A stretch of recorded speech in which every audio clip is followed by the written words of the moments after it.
혹시 요즘 이런 적 있으신가요?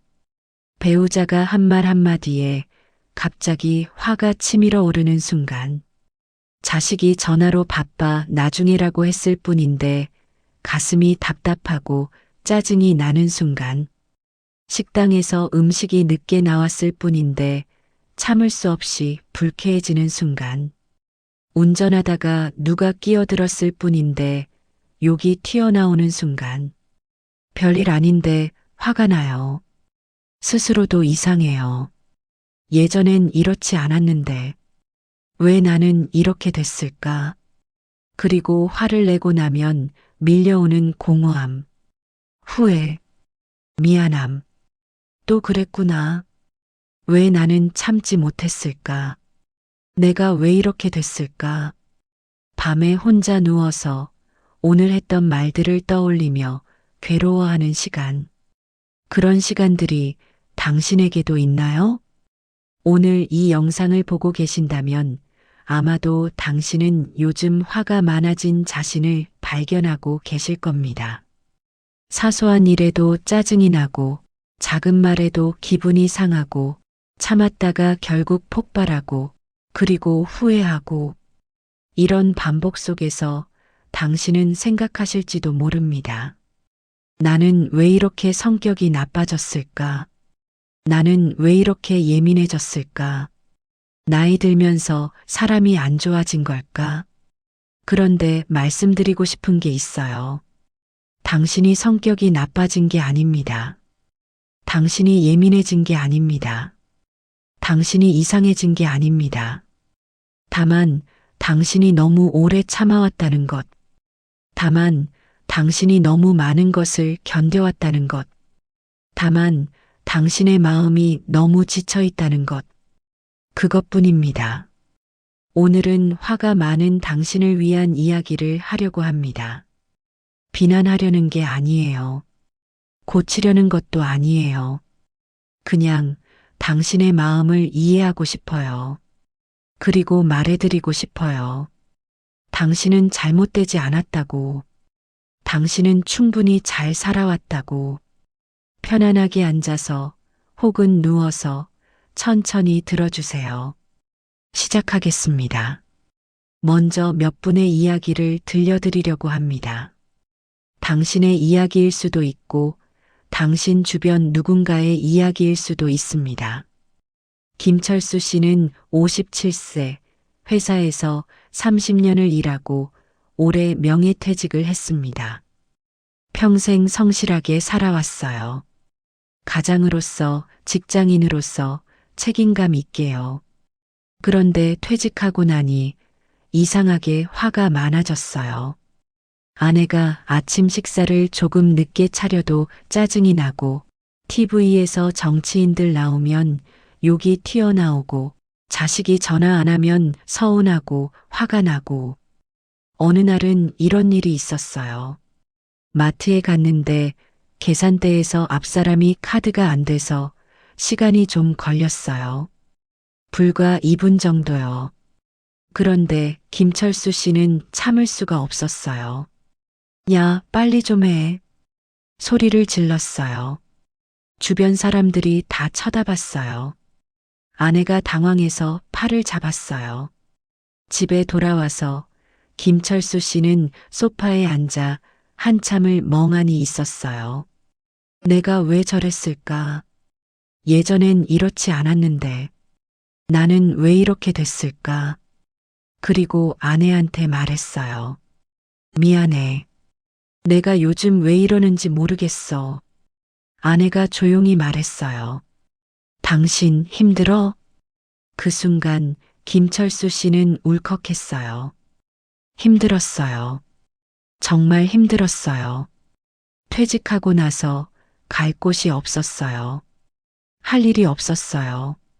30년 동안 매일 아침 7시에 일어나서 출근하던 사람이 갑자기 할 일이 없어졌어요. 쓸모없다는 생각이 들었어요. 그리고 외로웠어요. 회사 동료들도 연락이 뜸해지고 친구들도 각자 바쁘고 그런 감정들이 쌓이고 쌓여서 작은 일에도 화로 터져 나온 거예요. 이순자 씨는 62세, 평생 가정주부로 살아왔습니다. 자식 셋을 키우고 남편 뒷바라지하고 시부모님 모시고 정말 열심히 살았어요. 그런데 요즘 이상하게 모든 게 거슬려요. 남편이 식사 후에 설거지 안 하고 TV 보러 가면 화가 나고 자식들이 명절에 몇 시간 있다가 가면 서운하고 화가 나고 친구가 여행 자랑하면 배 아프고 짜증이 나고 어느 날은 이런 일이 있었어요. 시장에 갔는데 과일 가게 아주머니가 거스름 돈을 잘못 줬어요. 1,000원 차이였어요. 이순자 씨가 지적했더니 아주머니가 미안해요 하고 고쳐줬어요. 그런데 이순자 씨는 화가 풀리지 않았어요. 일부러 속인 거 아니에요? 노인이라고 무시하는 거죠? 목소리를 높였어요. 아주머니가 당황하면서 사과했지만 이순자 씨는 계속 불평했어요. 집에 돌아와서 혼자 부엌에 앉아 있는데 눈물이 났어요. 내가 왜 저랬을까? 실수할 수도 있는데 나는 왜 이렇게 됐을까? 사실은 화가 난 게 아니었어요. 서러웠던 거예요. 평생 가족을 위해 살았는데 요즘 자식들은 잘 안 오고 남편은 고마워하는 것 같지도 않고 친구들은 다들 여유롭게 사는 것 같은데 나만 이렇고 그런 서러움이 작은 일에 화로 터져 나온 거예요. 박영호 씨는 59세 중소기업 부장으로 일하고 있습니다. 요즘 회사에서 자꾸 밀려나는 느낌이 들어요. 젊은 직원들이 자기를 무시하는 것 같고 상사는 자기를 귀찮아하는 것 같고 회의에서 의견을 내도 잘 받아들여지지 않고 그러다 보니 화가 많아졌어요. 후배가 보고서를 늦게 내면 버럭 화를 내고 아내가 요즘 왜 그래? 라고 물으면 짜증을 내고 딸이 아빠 피곤해 보여라고 하면 신경 꺼 라고 소리를 지르고 어느 날 저녁 집에 왔는데 딸이 없었어요. 아내한테 물었더니 딸이 친구 집에 갔다고 했어요. 왜 집에 안 있어? 요즘 맨날 나가네. 아내가 조용히 말했어요. 당신이 요즘 너무 화를 많이 내니까 애가 피하는 것 같아. 그 말을 듣는 순간 박영호 씨는 가슴이 철렁했어요. 딸이 자기를 피한다고? 방에 들어가서 혼자 앉아 있었어요. 내가 그렇게 무서운 사람이었나? 딸이 날 피할 정도로. 사실은 불안했던 거예요. 회사에서 밀려나는 것 같고 곧 퇴직할 것 같고 그 후엔 어떻게 살아야 할지 모르겠고 그런 불안이 가족에게 화로 나온 거예요. 이 세 분의 이야기를 들으셨습니다. 혹시 당신의 이야기 같지 않나요? 화가 많은 사람들, 그분들에게는 공통점이 있어요. 화가 많은 사람들은 사실 평생 참고 살아온 사람들이에요. 젊었을 때는 참았어요. 상사한테 욕먹어도 참았고, 부당한 일 당해도 참았고, 가정에서도 참았어요. 시부모님한테 섭섭한 일 있어도 참았고, 배우자한테 서운해도 참았고, 자식 키우면서도 참았어요. 힘들어도 티 안 내고, 지쳐도 웃으면서, 그렇게 20년, 30년, 40년을 참았어요. 그런데 나이가 들면서 더 이상 참아지지가 않는 거예요. 참을 힘이 없어진 거죠. 그래서 작은 일에도 화가 터지는 거예요. 화가 많은 사람들은 평생 말 못하고 삼킨 감정이 많아요. 하고 싶었던 말 참았어요. 표현하고 싶었던 감정 억눌렀어요. 나는 힘들어. 나도 쉬고 싶어. 나도 인정받고 싶어. 이런 말들을 평생 삼키고 살았어요. 그런데 그 감정들이 사라지는 게 아니에요. 쌓이는 거예요. 그리고 어느 순간 작은 자극에도 쏟아져 나오는 거예요. 화가 많은 사람들은 평생 열심히 살았는데 인정을 못 받았어요. 회사에서 30년 일했는데 퇴직하니까 아무도 안 찾아요. 가정에서 평생 헌신했는데 자식들은 당연하게 생각해요. 고마워, 수고했어, 잘했어, 이런 말 한마디 듣고 싶었는데 아무도 안 해줘요. 그러니까 화가 나는 거예요. 내가 이렇게 열심히 살았는데 왜 아무도 알아주지 않을까? 화가 많은 사람들은 외로워요. 나이가 들면서 관계가 줄어들어요. 직장 동료들과는 안 만나게 되고, 친구들은 각자 바쁘고, 자식들은 독립했고, 배우자와도 대화가 줄어들고, 그러면 외로워요. 그리고 상실감이 들어요. 나는 이제 아무것도 아닌 사람인가? 나는 이제 쓸모없는 사람인가? 그런 외로움과 상실감이 화로 나타나는 거예요. 화가 많은 사람들은 억울해요. 다른 사람들은 다 편하게 사는 것 같은데 왜 나만 이렇게 힘들까? 다른 사람들은 다 행복해 보이는데 왜 나만 이렇게 불행할까? 사실은 다른 사람들도 비슷해요. 다들 힘들어요. 그런데 그걸 모르니까 나만 힘든 것 같고 억울하고 화가 나는 거예요. 이제 옛사람들이 남긴 말들을 함께 살펴보려고 합니다. 화에 대해, 감정에 대해 그분들은 무슨 말을 남겼을까요? 공자는 논어에서 이렇게 말했습니다. 분노를 옮기지 말고 잘못을 반복하지 말라. 분노를 옮기지 말라.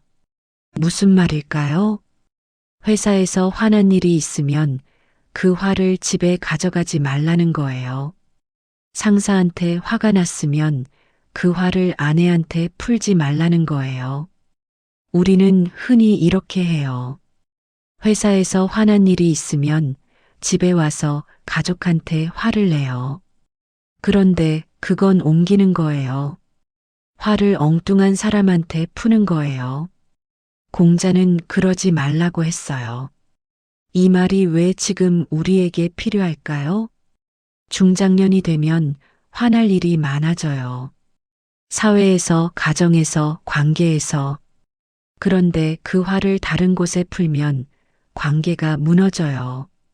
회사에서 화난 일을 집에서 풀면 가족이 상처받아요. 그러니까 화가 나면 잠시 멈추고 생각해 봐야 해요. 이 화는 어디서 온 거지? 이 사람한테 낼 화가 맞나? 노자는 도덕경에서 이렇게 말했습니다. 큰 성냄은 오래가지 못한다. 화를 크게 내면 그 화는 오래가지 못해요.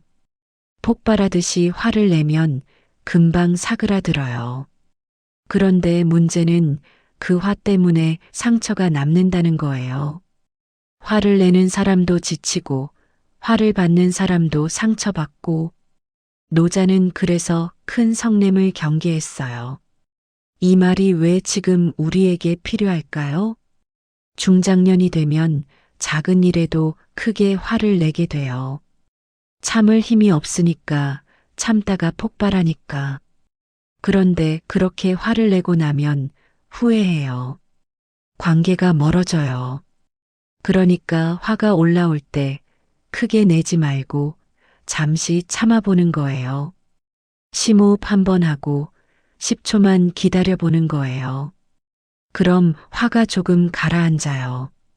석가모니는 이렇게 말했습니다. 화를 품고 있는 것은 뜨거운 석탄을 남에게 던지려고 손에 쥐고 있는 것과 같다. 결국 타는 것은 자기 손이다. 화를 품고 있으면 남이 상처받는 게 아니라 내가 상처받아요. 화를 계속 마음에 담고 있으면 내 마음이 타들어가요. 그래서 화는 빨리 내려놓아야 해요. 이 말이 왜 지금 우리에게 필요할까요? 중장년이 되면 화를 오래 품고 있게 돼요. 저 사람이 그때 나한테 그렇게 했어. 저 사람이 나를 무시했어. 이런 화를 몇 년씩 품고 있어요.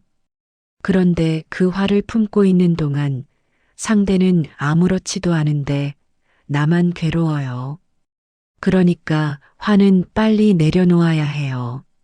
나를 위해서요. 로마의 철학자 세네카는 이렇게 말했습니다. 화는 짧은 광기다. 화가 났을 때 우리는 정상이 아니에요. 잠깐 미친 상태예요. 그래서 평소에 하지 않을 말을 하고 평소에 하지 않을 행동을 해요. 그리고 나중에 후회하죠. 이 말이 왜 지금 우리에게 필요할까요? 중장년이 되면 화가 났을 때 자제력이 떨어져요. 젊었을 때는 참을 수 있었는데 이제는 참아지지 않아요. 그래서 화가 나면 말을 막 쏟아내요. 나중에 후회할 말을요. 그러니까 화가 났을 때는 지금 나는 정상이 아니다라고 인식해야 해요. 지금 하는 말은 나중에 후회할 거야 라고 생각해야 해요. 그럼 조금 자제할 수 있어요. 독일의 철학자 쇼펜하우어는 이렇게 말했습니다. 우리가 화를 내는 이유는 상대가 우리가 원하는 대로 행동하지 않기 때문이다. 화가 나는 이유가 뭘까요? 상대가 내 기대와 다르게 행동하기 때문이에요. 아내가 내가 원하는 대로 안 해서 화가 나고, 자식이 내가 원하는 대로 안 살아서 화가 나고, 후배가 내가 원하는 대로 일하지 않아서 화가 나는 거예요. 그런데 생각해 보면 상대는 내 기대대로 살 의무가 없어요. 이 말이 왜 지금 우리에게 필요할까요? 중장년이 되면 기대가 많아져요. 이 나이면 이렇게 해야지, 가족이면 이렇게 해야지, 사람이면 이렇게 해야지. 이런 기대가 쌓여 있어요. 그런데 상대가 그 기대대로 안 하면 화가 나요. 그러니까 기대를 조금 내려놓아야 해요. 상대는 내 기대대로 안 할 수도 있어. 그래도 괜찮아. 이렇게 생각하면 화가 조금 줄어들어요. 러시아의 작가 톨스토이는 이렇게 말했습니다. 화를 참는 것은 미덕이 아니라 필요다. 화를 참는 게 대단한 게 아니에요. 그냥 필요한 거예요. 화를 내면 관계가 무너지니까 참아야 하는 거예요. 이 말이 왜 지금 우리에게 필요할까요? 중장년이 되면 왜 내가 참아야 해? 라는 생각이 들어요. 나는 평생 참고 살았는데 이제는 참기 싫어. 그런데 참지 않으면 관계가 무너져요. 가족이 떠나요. 그러니까 참는 건 나를 위한 거예요. 관계를 지키기 위한 거예요. 그리스의 철학자 에픽테토스는 이렇게 말했습니다. 화나게 하는 것은 사건이 아니라 사건에 대한 당신의 생각이다.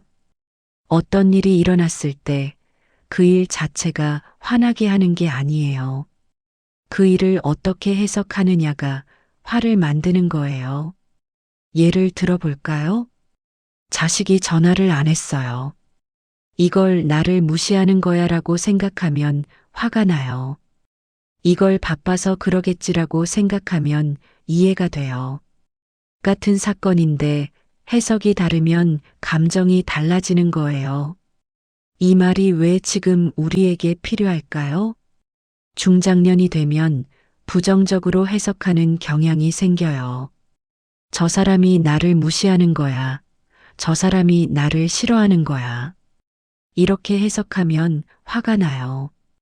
그런데 조금 더 긍정적으로 해석하면 화가 줄어들어요. 그럴 수도 있지. 다 이유가 있겠지. 한국의 법정 스님은 이렇게 말씀하셨습니다. 화는 내 마음을 태우는 불이다. 화를 내면 남이 아니라 내가 타들어가요. 화를 품고 있으면 내 마음이 불타요. 그래서 화는 빨리 내려놓아야 해요. 이 말이 왜 지금 우리에게 필요할까요? 중장년이 되면 화를 오래 품고 있어요. 용서하지 못하고 원망을 품고 계속 생각해요. 그런데 그렇게 하면 나만 괴로워요. 그러니까 화는 빨리 내려놓아야 해요. 나를 위해서요. 이제 실천적인 이야기를 해볼까요? 화가 올라올 때 어떻게 해야 할까요? 참으라는 말은 하지 않을게요. 참기 어렵다는 거 알아요. 대신 조금 다른 방법들을 제안해 드릴게요. 화가 올라올 때 바로 말하지 마세요. 3초만 기다려 보세요. 심호흡 한번 하고 속으로 하나, 둘, 셋 세어 보세요. 그 3초 동안 화가 조금 가라앉아요. 그리고 생각할 여유가 생겨요. 이 말을 지금 해야 할까? 이렇게 말하면 나중에 후회하지 않을까? 3초만으로도 충분해요. 화가 나면 그 감정을 인정하세요. 나는 지금 화가 났어. 그리고 괜찮아. 화나는 게 잘못이 아니에요. 인간이니까 화날 수 있어요. 중요한 건 그 화를 어떻게 표현하느냐예요. 화난 감정 자체를 부정하지 마세요. 인정하세요. 그러면 조금 마음이 편해져요. 화가 났을 때 상대를 비난하지 말고 내 감정을 표현하세요. 너는 왜 맨날 그래? 가 아니라 나는 내가 그럴 때 속상해. 이렇게 말하면 싸움이 덜 커져요. 예를 들어볼까요? 배우자가 설거지를 안 했어요. 당신은 왜 맨날 설거지 안 해? 라고 하면 싸움이 시작돼요. 나는 당신이 설거지 안 하면 속상해. 내가 혼자 다 하는 것 같아서. 라고 하면 대화가 돼요. 화가 나면 잠시 그 상황에서 벗어나세요. 나 잠깐 산책하고 올게. 나 화장실 좀 다녀올게. 이렇게 말하고 혼자 있는 시간을 가지세요. 그 시간 동안 심호흡하고 진정하고 생각을 정리하세요. 그리고 돌아와서 대화하세요. 그럼 훨씬 차분하게 말할 수 있어요. 하루가 끝나면 오늘 화났던 일을 돌아보세요. 왜 화가 났을까? 정말 화낼 만한 일이었을까? 다음에는 어떻게 해야 할까? 이렇게 생각해 보세요. 그러면 점점 화를 다스리는 법을 배우게 돼요. 이제 마무리로 가려고 합니다. 화에 대해, 감정에 대해 조금 더 깊이 생각해 볼까요? 화는 완전히 없앨 수 없어요. 인간이니까 화날 수밖에 없어요. 그런데 중요한 건 화를 어떻게 다루느냐예요. 화를 폭발시킬 것인가, 조금 가라앉힐 것인가, 화를 말로 쏟아낼 것인가, 혼자 삭힐 것인가, 화를 오래 품을 것인가, 빨리 내려놓을 것인가. 이런 선택을 우리가 할 수 있어요. 그리고 나이가 들면서 그 선택을 더 현명하게 할 수 있어요. 당신을 이해해주는 사람이 없을 수도 있어요. 가족도, 친구도, 아무도 당신의 마음을 이해하지 못할 수도 있어요. 그런데 괜찮아요. 당신이 당신을 이해하면 돼요. 나는 지금 화가 많아. 그건 내가 지쳐있기 때문이야. 그리고 괜찮아. 나는 충분히 잘 살아왔어. 이렇게 자신을 이해하면 조금 마음이 편해져요. 남이 이해해주길 기다리지 마세요. 내가 나를 이해하면 돼요. 자, 여기까지 긴 이야기 들어주셔서 감사합니다. 마지막으로 말씀드리고 싶은 게 있어요. 화가 많아졌다는 건 당신이 약해졌다는 뜻이 아닙니다. 그만큼 버텨왔다는 증거입니다. 당신은 평생 참고 살았어요. 힘들어도 참고, 서러워도 참고, 외로워도 참고, 그렇게 버텨온 거예요. 그런데 이제 더 이상 참을 힘이 없는 거예요. 그래서 화가 나는 거예요. 그건 당신이 잘못된 게 아니에요. 당신이 너무 오래 버텨왔다는 거예요. 그러니까 스스로를 탓하지 마세요. 나는 왜 이렇게 성격이 나빠졌을까라고 생각하지 마세요. 당신은 나쁜 사람이 아니에요. 그냥 지친 사람일 뿐이에요. 오늘 이 영상이 당신에게 조금이라도 위로가 되었으면 좋겠습니다. 당신의 화를, 당신의 감정을 누군가는 이해하고 있다는 것, 당신은 혼자가 아니라는 것, 당신은 충분히 잘 살아왔다는 것, 이것만 기억해 주세요. 오늘 밤 잠들기 전에 스스로에게 이렇게 말해 보세요. 나는 오늘도 잘 버텼어. 수고했어. 그 한마디가 당신의 마음을 조금 편하게 해줄 거예요. 오늘 하루도 수고 많으셨습니다. 편안한 밤 되시길 바랍니다. 긴 시간 함께 해주셔서 감사합니다.